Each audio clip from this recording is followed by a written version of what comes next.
దేవుని నామానికి స్తోత్రాలు. మీ అందరికి కూడా నా వందనాలు. మరి ఈ ప్రాంతానికి నడిపించినటువంటి దేవునికి ఎంతగానో స్తుతులు చెల్లిస్తున్నాను. మరి ఒకప్పుడు నేను కూడా చీకటిలో మరి ఈ లోకంలో నశించిపోతున్నటువంటి నన్ను దేవుడు ఎలా దర్శించారో, ఎలాగా ఆయన బిడ్డగా మార్చారో ఆ సాక్షి పంచుపడుతున్నాను. మరి సమయం చాలా అవుతుంది కాబట్టి కొద్ది నిమిషాల్లో క్లుప్తంగా నేను ముగించాలనుకుంటున్నాను. మరి చిన్నప్పుడైతే నాకు ఎప్పుడు సృష్టిని చూస్తూ ఆలోచిస్తూ ఉండేదాన్ని. ఆకాశాన్ని, భూమిని కలుగజేసే దేవుడు ఎవరు? మరి చెట్లు ఇవన్నీ చూస్తున్నప్పుడు చాలా ఆశ్చర్యంగా అనిపించేది. మనుషుల వల్ల కలిగేది కాదు కదా. మరి నిజంగా నేనైతే ఒక హైందవ కుటుంబంలో జన్మించాను. ఎన్నో పూజలు చేశాం. అయితే నాకు ఇంతమంది దేవుళ్ళని పూజిస్తున్నాం కాబట్టి ఎవరు చేసి ఉంటారు అని చెప్పి ఒక మరి ఆలోచన బలంగా ఉండేది. అంటే మేము చాలా పూజలు చేసేవారం.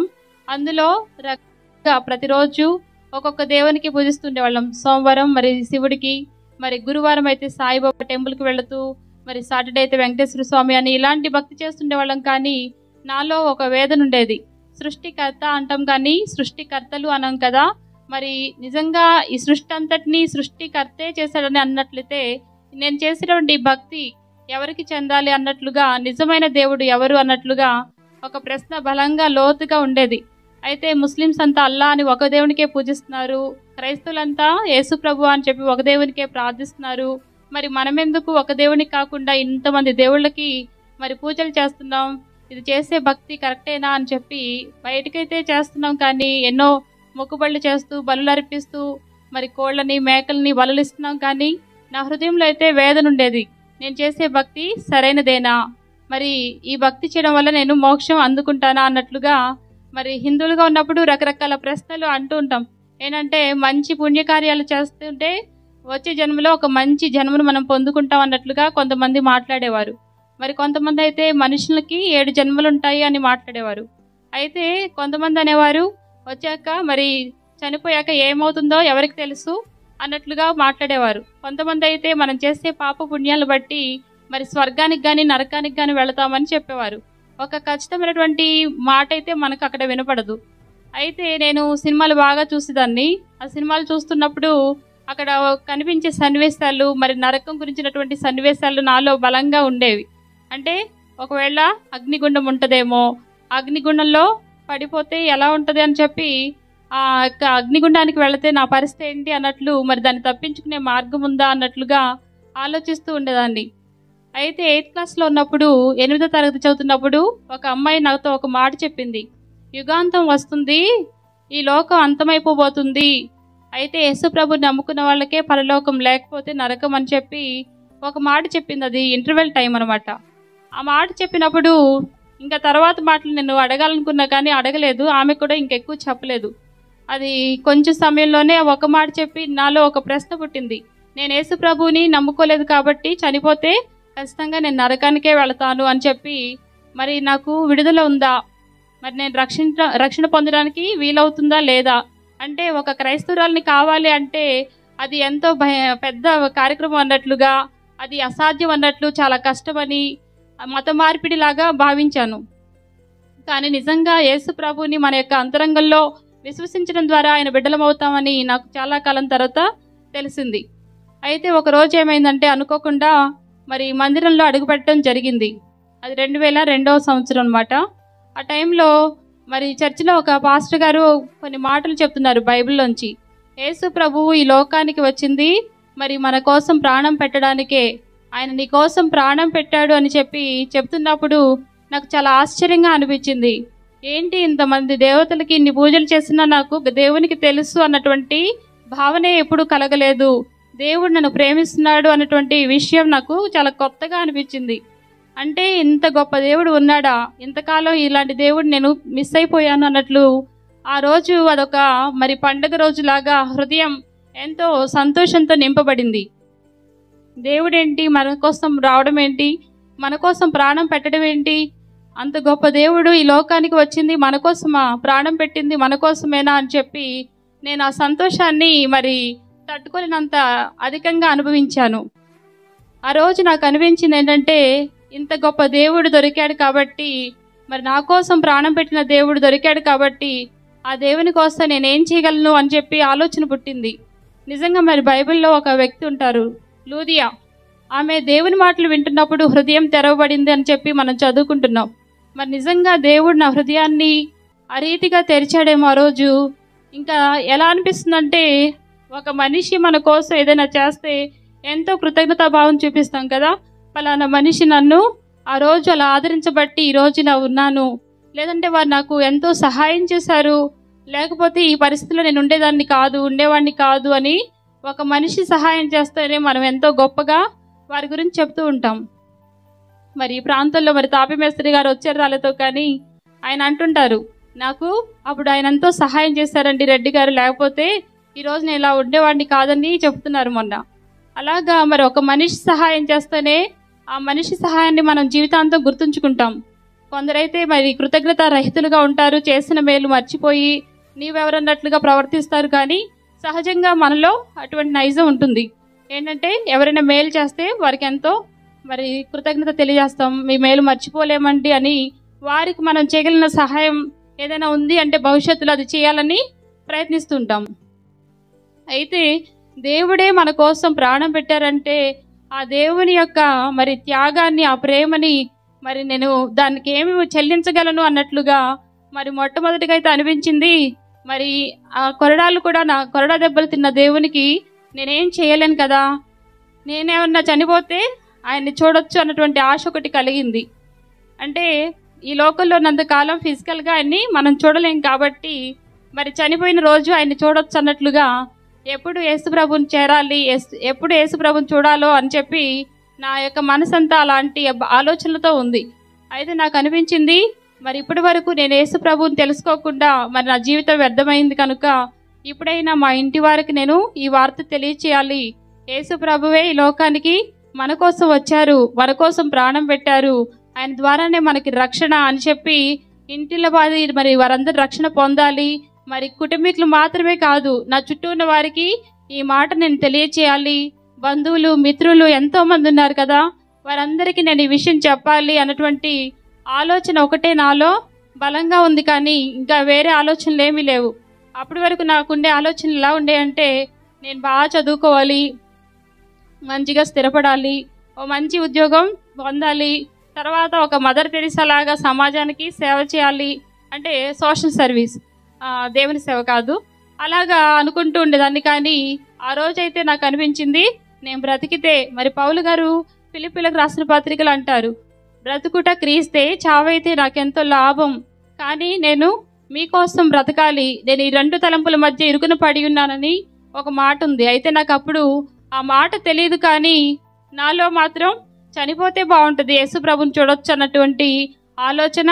తర్వాత ఈ మాటలు తెలియచేయక నేను చనిపోతే ఎట్లా, మా ఇంట్లో వాళ్ళకి ఈ వార్తలు తెలియవు కదా, ఈ మాటలు తెలియచేయాలి అని చెప్పి ఆలోచిస్తూ, ప్రభువా నన్ను వాడుకో, మా ఇంట్లో వాళ్ళందరూ రక్షణ పొందాలి ఫస్ట్, తర్వాత అమ్మమ్మ, తాతయ్య, మరి బంధువులు అందరికి నేను చెప్పాలి, నా చుట్టూ ఉన్న వారందరికీ ఈ మాటలు చెప్పడానికి నన్ను వాడుకో అని చెప్పి నాకు తెలియకుండానే ప్రార్థన చేస్తూ ఉండేదాన్ని.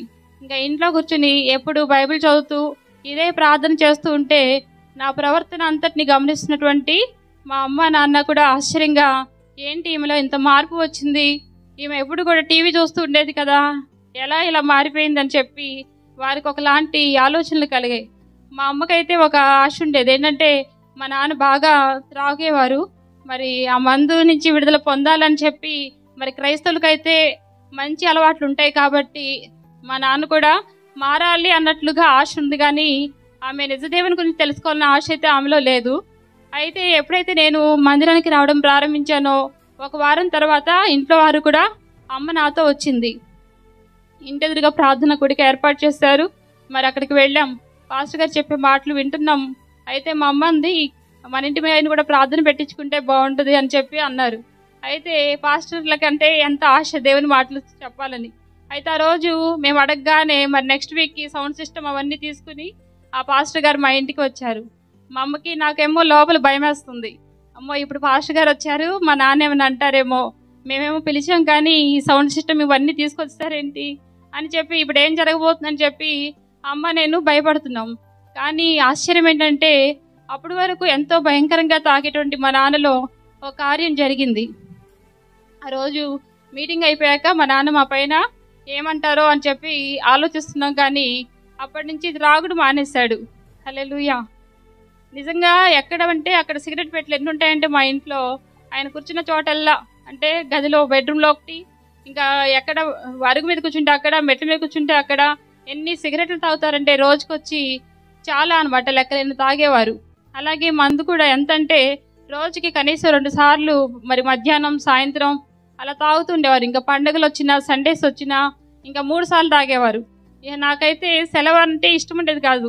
పిల్లలకి సెలవు అంటే ఇష్టం కదా, కానీ నాకు ఎప్పుడు స్కూల్కి వెళ్ళాలనే ఆశ ఉండేది. ఎందుకంటే ఇంట్లో ఈ సన్నివేశాలు చూడడం కన్నా మరి తాగేవారు ఎట్లా ఉంటారండి, కొంచెం గొడవలు పడతారు కదా, వాళ్ళు ఏదో ఒక మాట అంటారు, ఆడవాళ్ళు కూడా ఆగరు కదా, వాళ్ళు ఏదో ఒకటి అంటుంటారు. అలాగే ఏదో ఒకటి గొడవ జరిగేది ఇంట్లో.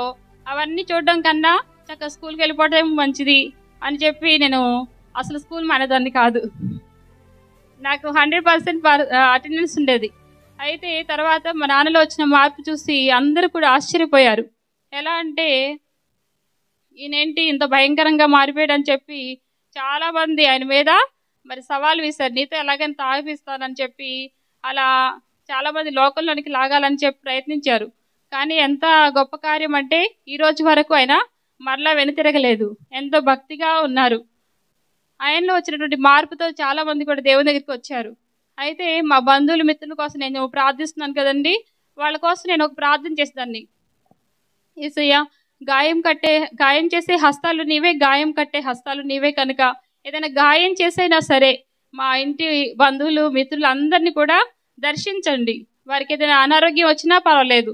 అంటే ప్రభు అంటారు కదా, ఒక చోట 2 కళ్ళు కలిగి నరకానికి వెళ్ళడం కన్నా ఒక కన్నుతో పరలోకి రావడం మరి మంచిది అన్నట్లుగా, ఒక అంగ విహీనుడిగా అయినా సరే పరలోకి వెళ్ళడం మంచిది, కానీ అన్ని కలిగిండి లోకంలో బ్రతికి నరకం వెళ్ళడం కన్నా దారుణమైనటువంటి విషయం ఇంకోటి లేదని చెప్పి, అలాగా ఒక్కొక్కరిని ఎలా, ఒకరైతే పిల్లలు ఉన్నారు, వాళ్ళకి ఏంటంటే మంచిగా మనం చెప్పామనుకోండి వినేవాళ్ళు కొందరుంటారు, కానీ తిడితే వినేవాళ్ళు కొందరుంటారు. మరి ఇంకొంతమంది ఉంటారు కఠినులు, కొడితే వింటారు. అలాగా మరి ఎవరు ఎలా వింటారో నీకే తెలుసు ప్రభువా, ఎవరికి ఎలాగ దర్శించాలో నీకు తెలుసు కనుక మీరు దర్శించండి. ఎలాగ విరగొడతారో ఎలాగా గాయాలు చేస్తారో తెలియదు, కానీ గాయం చేసైనా సరే మీ సన్నిధికి వచ్చేలాగా చేయండి. ఎందుకంటే అన్నీ కలిగి ఉండి ఈ లోకంలో 100 ఏళ్ళు బ్రతికేసి వాళ్ళు నరకం వెళ్ళడం కన్నా వాళ్ళు ఈరోజే ఒకవేళ నిన్ను తెలుసుకుని నీ రాజ్యం వచ్చినా చాలు. ఎందుకంటే ఆ నరకంలో యుగాలు కాలడం ఎంతో భయంకరమైన విషయం కదండి. నమ్ముతున్నారా నరకం పరలోకం ఉన్నాయని? మరి నిజంగా యేసు ప్రభు దగ్గరికి వచ్చిన వాళ్ళకి తెలుసు ఖచ్చితంగా పరలోకం ఉందని, నరకం ఉందని. కానీ ఎంతో భక్తి చేసినా మరి అప్పుడైతే గతంలో నాకు ఆ విషయాలు తెలియలేదు. నేనేమవుతానో అన్నటువంటి భయం ఉండేది. అన్నీ ఉన్నప్పటికీ కూడా తినడానికి ఏం కొదువేం లేదు.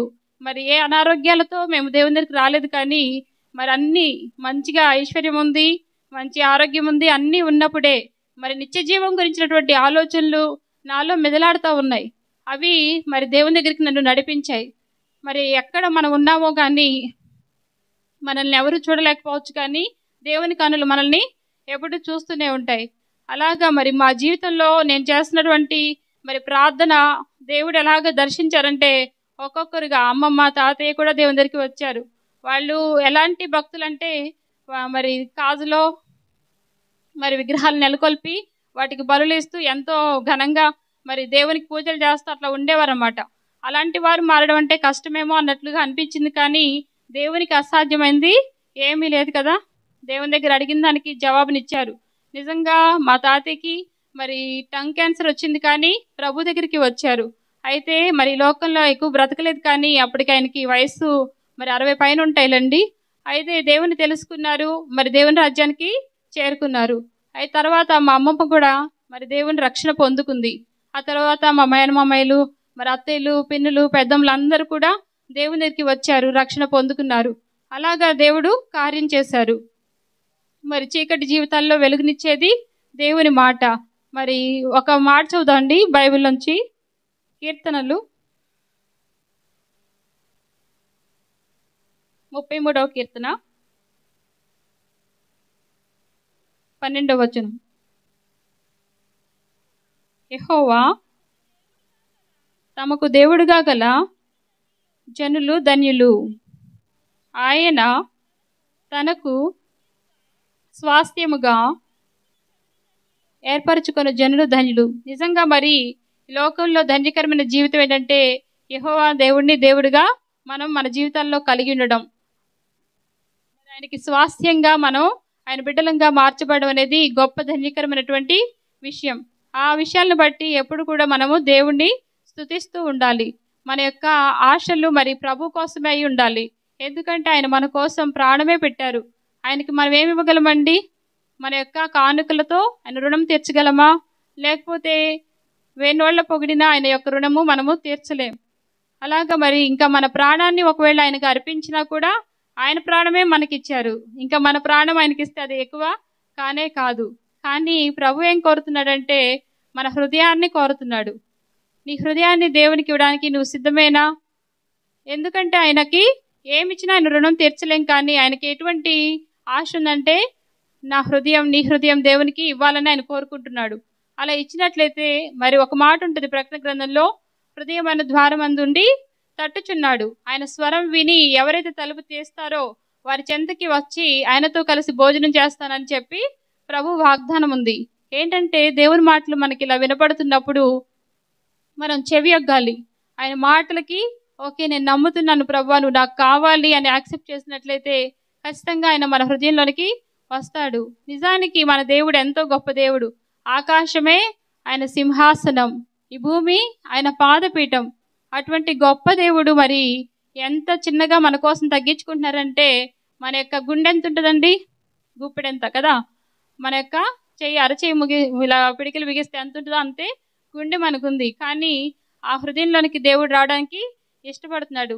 నిజంగా ఒక వ్యక్తి జీవితంలోనికి దేవుడు వచ్చినట్లయితే ఎంత గొప్పగా ఉంటుందంటే ఈ లోకం పైన ఆశలు ఇక మనకి ఉండవు. ఒక వ్యక్తి మా చర్చిలో వస్తున్నారు. ఆవిడ నూతనంగా రక్షణ పొందారు. ఆమె అంటుంది ఏమిటంటే, ఇదివరకైతే నాకు అది సంపాదించాలి, ఇది సంపాదించాలని ఎన్నో కోరికలు ఉండేవి. రేపు భవిష్యత్తు ఏమవుతుందో అన్నటువంటి భయం ఎంతో ఉండేది. ఇప్పుడైతే అవేమీ లేవండి. దేవుని కోసం ఏమైనా చేయాలన్నటువంటి ఆశ తప్ప అని. నిజంగా ఒక మనిషి నిజంగా దేవుణ్ణి ఖచ్చితంగా తెలుసుకున్నట్లయితే అలాంటి ఆశలే మొదలవుతాయి. ఎందుకంటే ఈ లోకం అనేది అశాస్త్రమని మనకు తెలుస్తుంది కనుక. మనకి దేవుడు తెలియనప్పుడు ఎలా అంటే లోకమే శాస్త్రం అన్నట్టు ఏం సంపాదించాలి, ఇంకేం చేద్దాం అని ఇక లోకం పైనే ఆశలు ఉంటాయి. కానీ దేవుని పరమైన ఆలోచనలు ఉండవు. కానీ దేవుడిని ఎప్పుడైతే దేవునికి కనెక్ట్ అవుతామో, వ్యక్తిగతమైనటువంటి సంబంధం ఏర్పడుతుందో అప్పుడు నిత్య జీవం గురించినటువంటి ఆలోచనలు మొదలవుతాయి. ఏం తీసుకెళ్ళగలం పైకి పరలోకానికి? నాకు ఉండేది ఎంతో గొప్పగా చదవాలి, ఒక కలెక్టర్ లాగా అవ్వాలి అన్నటువంటి ఆశలు. ఒకవేళ నేను కలెక్టర్ అయినా లేకపోతే ఎంతో మంది నాకు బంధువులు మిగిలినా అన్నీ కూడా ఇక్కడే వదిలేసి వెళ్ళాలి. కానీ పరలోకానికి నేను ఏమైనా తీసుకువెళ్ళగలనండి?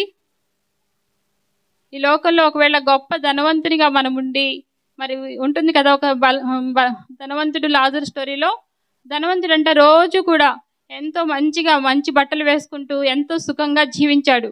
కానీ లాజరుకైతే తినడానికి ఏమీ లేవు. ఆ బల్ల మించి పడినటువంటి చిన్న రొట్టె ముక్కలు మాత్రం తిని బ్రతికాడు. ఇద్దరు ఒకరోజు చనిపోయారు. కానీ ఒక ఆయనేమో పరలోకానికి వెళ్ళాడు, పేదవాడు. అంటే పేదవాడిగా జీవించాలని కాదు, కానీ ఈ లోకంలో ఏమీ లేకుండా సరే మరి పేదవాళ్ళుగా ఉన్నా సరే దేవుణ్ణి కలిగి ఉంటే గొప్ప ధన్యకరమైనటువంటి విషయం అది. అదే కనుక అన్నీ ఉండి కూడా మరి దేవుడు కానీ మన జీవితంలో లేకపోతే అంతకంటే శూన్యమైంది మరి బాధాకరమైన విషయం ఇంకోటి లేదు. నిజంగా దేవుని తెలుసుకున్నప్పుడు నాకు అనిపించింది, లోకంలో ఉన్న కష్టాలన్నీ వచ్చినా సరే ఈ దేవుని ప్రేమ నుంచి ఏది కూడా నన్ను ఎడబాపలేదు. ఎందుకంటే గొప్ప దేవుడు హృదయంలో ఉన్నాడు కాబట్టి, ఆయన నా కోసం అంత శ్రమ పడ్డాడు కాబట్టి ఆయన కోసం నేను ఎంత శ్రమ పడినా అదంతా తక్కువే, ఎంతో అల్పమైనటువంటి విషయమే అని చెప్పి అనిపిస్తూ ఉండేది. అలాగా మనం దేవుని దగ్గరికి వచ్చాక మన ఆలోచనలన్నీ రివర్స్ అనమాట. అప్పటి వరకు లోకాశలే, లోకంలో ఎంత గొప్పగా బ్రతకాలన్నటువంటి ఆలోచనలే ఉంటాయి. కానీ ఒక వ్యక్తి నిజంగా దేవునితో అనుబంధం ఏర్పడిన తర్వాత ఎట్లా ఉంటాయంటే ఎంత కష్టపడడానికైనా ఇష్టపడతారు. ఎందుకంటే ఎంత శ్రమ పడతామో, ఎంత మరి ఇబ్బందులు పడతామో దేవునికి అంత దగ్గర అయిపోతాం.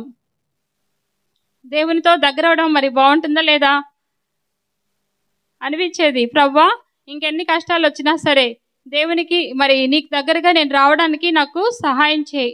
నిజంగా చెప్పాలంటే 1 సంవత్సరం గడిచింది మనం దేవునిలోకి రాగానే. ఆ టైంలో మా అమ్మకు కూడా అనారోగ్యం చేసింది. అయితే అమ్మకి నేను దేవుని మాటలు చెప్తూ ఉన్నా. దేవుడు మన కోసం ఎంతో చేశాడు, ఆయన సిలువలో మన కోసం ఎంతో శ్రమ పడ్డాడు. మరి నువ్వు ఈ పడేటువంటి శ్రమ చాలా తక్కువే, మరి ఈ బాధ ఎంత ఉందో కానీ నాకు తెలీదు. అయితే దేవుడు పడినటువంటి శ్రమలతో పోల్చుకుంటే ఏది కూడా ఎక్కువ కాదని చెప్పి మా అమ్మకి దేవుని మాటలు చెప్తున్నప్పుడు ఆ అమ్మ కూడా ఆ మాటలు వింటూ చాలా ఆదరణ పొందింది. అయితే నేను ఎప్పుడు కూడా మా ఇంట్లో అందరికి కూడా చెప్తుండేదాన్ని, మరి పరలోకం వెళ్ళడానికి మనం సిద్ధపడాలి. ఈ లోకంలో దేవుడు ఏదైతే పని ఇచ్చాడో అది మనం చేయడానికే ఈ లోకంలో ఉన్నాం, కానీ మన అనుబంధాలు పెంచుకుని ఇంకేదో సంపాదించడానికి కానే కాదు అని చెప్పి అమ్మతో అనేదాన్ని. దేవా, నీ చిత్తమైతే నీ రాజ్యం చేర్చుకో అని ప్రార్థన చేయమ్మా, ఒకవేళ నీ చిత్తమైతే బ్రతికించు అని ప్రార్థన చేయనేసి చెప్తే నిజంగా మా అమ్మ కూడా అలాగే చేసింది. ప్రభు, నీ చిత్తమైతే నన్ను బ్రతికించు, లేకపోతే మరి విడుదల అనుగ్రహించు అని. మరి చనిపోయినారు. అయితే 1 సంవత్సరానికి అలా జరగడం బట్టి చూస్తున్న వారందరూ కూడా మీరు క్రైస్తవులు అయ్యారు, ఇంత కష్టాలు అనుభవిస్తున్నారు ఎందుకు అని చెప్పి వాళ్ళు ఆశ్చర్యపోతుండేవారు. కానీ మాకైతే ఎటువంటి మరి చలనం లేనట్టున్నాం. ఎందుకంటే మా హృదయాల్లో దేవుడు ఉన్నాడు కాబట్టి దేవుడు ఏం చేసినా మంచికే చేస్తాడు, మేలుకే చేస్తాడు. మనం ఈ లోకంలోకి ఒక పని కోసం వచ్చాం. ఆయన ఉద్దేశం ఏదైతే అదే మన పట్ల నెరవేర్చబడుతుంది, కానీ మన ఇష్టం నెరవేర్చుకోవడానికి ఈ లోకంలో మనం లేము అని చెప్పినప్పుడు చుట్టుపక్కల ఉన్న వారందరూ కూడా వీరికి కలిగినటువంటి శ్రమలను బట్టి వీరు తొలగిపోతారేమో అని చెప్పి ఆలోచిస్తూ ఉండేవారు. కానీ నిజంగా దేవుని కృప ఏంటంటే స్థిరమైనటువంటి విశ్వాసం మాకు ఇచ్చారు ప్రభువు. ఆ యొక్క విశ్వాసంతో మరి చూసే వాళ్ళందరికీ కూడా ఆశ్చర్యం కలిగింది. దేవుని నామానికి మహిమ. మరి ఆ తర్వాత ఇంట్లో అందరూ కూడా మరి దేవుని మార్గంలోనే ఉన్నారు. ప్రతి ఒక్కరు కూడా మరి మా తమ్ముడున్నాడు, అవనిగడ్డలో సేవ చేస్తున్నాడు. అన్నయ్య కూడా సేవలో సహకారిగా ఉన్నాడు. నాన్న కూడా ఎంత బలమైన విశ్వాసం అంటే ఈరోజు కూడా ఎప్పుడు ఎలా ఉన్నా చూడ ధన్యకరమైన జీవితం, ఎంతో సంతోషంగా ఉన్నానని చెప్పి ఆయన చెబుతూ ఉంటారు అన్నమాట. అలాగా మరి మన శ్రమల్ని బట్టి మనం కదిలిపోయే వారంగా ఉండకూడదు. దేవునికి మహిమ తెచ్చే వారంగా, ప్రభు నామాన్ని ఘనపరిచే వారంగా మనము ఉండాలి. మరి ఇంకొకటి చెప్పాలంటే నా జీవితంలో జరిగినటువంటి ఇంకొక సంఘటన మీతో చెప్పాలి. నేను ఎప్పుడు కూడా ఒక పాట పాడుకుంటూ ఉండేదాన్ని. ఏంటంటే గుండె నిండా అందరు పాడారు ఒకళ్ళు, యేసు ఉంటే కన్నీళ్ళైనా ముత్యాలే. మరి గుండె గుడిలో యేసు ఉంటే దుఃఖమైన సంతోషం. ఎందుకంటే ఆయనే మన దగ్గర ఉన్నాడు కాబట్టి నిజంగా మనం ఎన్ని కష్టాలు గుండా వెళుతున్నా కూడా ఆ కష్టాలన్నీ కూడా ముత్యాల్లాగా మనకి సంతోషాన్ని ఇస్తాయి. మరి ఒక చిన్న పల్లవి పాడుకుందాం. గుండె నిండా యేసు ఉంటే కన్నీళ్ళే ముత్యాలు, గుండె గుడిలో యేసు ఉంటే దుఃఖమైన సంతోషం. గుండె నిండా నువ్వే, నా గుండె నిండా నువ్వే, గుండె నిండా నువ్వే, నా గుండె నిండా నువ్వే, గుండె నిండా యేసు ఉంటే కన్నీళ్ళే ముత్యాలు, గుండె గుడిలో యేసు ఉంటే దుఃఖమైన సంతోషం. హల్లెలూయా. నిజంగా మరి మన గుండెలో దేవుడు ఉంటే కన్నీళ్లు వచ్చినా సంతోషమే, దుఃఖమైన సంతోషమే. వచ్చినటువంటి చిన్న చిన్న శ్రమల్ని బట్టి తొలగిపోయే వారంగా మనము ఉండకూడదు. మనం ఎక్కడున్నా ఏం చేస్తున్నా దేవుడు చూస్తున్నటువంటి భయంతో మన ప్రవర్తన ఉండాలి. ఎందుకంటే మనల్ని అందరూ కూడా ఎన్నో కళ్ళు చూస్తూ ఉంటాయి. ఒక దేవుని దగ్గరికి, మనం నిజమైన దేవుని దగ్గరికి వచ్చాం కాబట్టి ఏ చిన్న తప్పిదం చేసినా కూడా మరి మీరు చర్చికి వెళ్తున్నారు కదా, ఎందుకు అలా జీవిస్తున్నారు అనేటువంటి ప్రశ్నలు ఎదురవుతాయి. మరి ఇదొక పోరాటం అన్నమాట క్రైస్తవ జీవితం. మరి హైందవులుగా జీవిస్తున్నప్పుడు నన్ను ఎవరు కూడా ఇలా ఉన్నావేంటి అలా ఉన్నావని ఏది కూడా ప్రశ్నలు ఎదురవలేదు. కానీ మరి దేవుని దగ్గరికి వచ్చాక చిన్న చిన్నగా ఏమైనా మిస్టేక్స్ జరిగినా కూడా ఎత్తి చెప్పడానికి చూస్తూ ఉంటారు. కాబట్టి మనమందరం కూడా మన చుట్టూ ఉన్న వారిని దేవుని దగ్గరికి నడిపించే వరంగా ఒక మంచి ప్రవర్తన కలిగి మరి ప్రార్థిస్తూ దేవునిలో స్థిర విశ్వాసం కలిగి నడవాలని కోరుతున్నాను. ఈ మాటలు ముగిస్తున్నాను. ఆమేన్.